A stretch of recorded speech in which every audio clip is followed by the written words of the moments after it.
या सर्व धन्यांना सत्यदेव अभ्यंकर लक्षात ठेवायचं सिंगडिया आता गाठ माझ्याशी यानंतर माझा प्रत्येक पाऊल पडेल फक्त तुझ्या बरबादीसाठी. असं काय मागतेस काय देवाकडे? मी एवढंच मागते तेही फक्त माझ्या देशासाठी. माझ्या या देशात सुख आणि समृद्धी नांदो बस एवढंच, दुसरं काही नको मला. बस एवढंच? बस एवढंच? एवढंच नाही का? भरपूर काही मागतेस? हो मागते ना, पण मी माझ्यासाठी नाही मागत तर इतरांसाठी मागते, या आपल्या देशासाठी.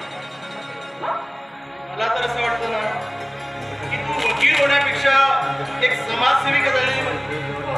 पण आता विषय झालेला नाहीये. अरे नाही नाही नाही, आता वकील तुझ्या वकिलीमुळे तर मला तू पाहिजे तेवढा वेळ देत नाही आणि एकदा का समाजसेविका झाली तर झालं, माझे 12 वाजले समजेल. मग ती म्हणायचं काय तुम्हाला? म्हणायचं काय तुम्हाला? वेळ देत नाही मी. अरे वेळ देतेस तू, वेळ देतेस पण पाहिजे तसा वेळ नाही देत. म्हणजे काय म्हणायचंय? पाहिजे तसं म्हणजे अर्थ काय त्याचा?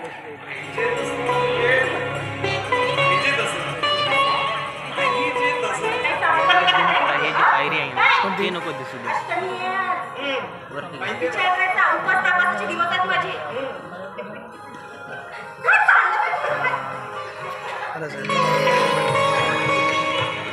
बातमी लावते ना, लाव.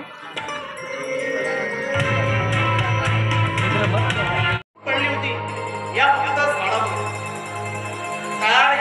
झाडे ही आपल्या देशाची संपत्ती आहे आणि ती संपत्ती जर आपण राखून ठेवली नाही तर तुला सांगतो ना सुजाता, उद्या आपलं जीवन सुद्धा जगणं मुश्किल होऊन जाईल. आणि म्हणून तू गयावया करत होता आपली केस बंद करण्यासाठी आणि सोबत त्याची आई सुद्धा होती 70 वर्षाची म्हातारी. ती तर चक्क माझ्या पायाच पडली. ती म्हणायची, साहेब माझ्या लेकराकडून खूप मोठा गुन्हा झाला, क्षमा करा त्याला, तुम्हीच आमचे देव. तेव्हा मी त्यांना समजवलं, कुठल्याही गुन्हेगाराला आम्ही शिक्षा द्यावं असं आमच्या मनाला मुळात वाटतच नाही. प्रत्येक गुन्हेगाराला एक संधी देते सुधारण्याची आणि ते सुधारून चांगलं आनंदी जीवन जगावं हीच आमची इच्छा असते. हा एवढंच की फक्त गुन्हेगार गुन्हा केल्यानंतर त्यांना त्या गुन्ह्याची भीती वाटावी म्हणून आम्ही शिक्षा देत असतो, बस एवढंच. आणि हा परत मी तिला सांगितलं की लाच मलाच काय कुणालाही देऊ नका.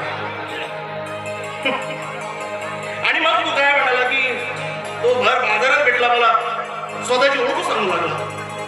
साहेब ओळखलात का मला? मी लाल्या. मान गए साहब, मान गए अपन आपको. आप जैसा ईमानदार अफसर मुझे मिला और मेरी जिंदगी बन गई.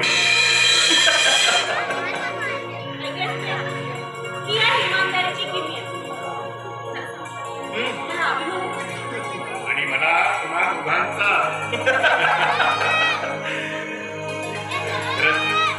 बहिणी अरे वा, दिवस आहे.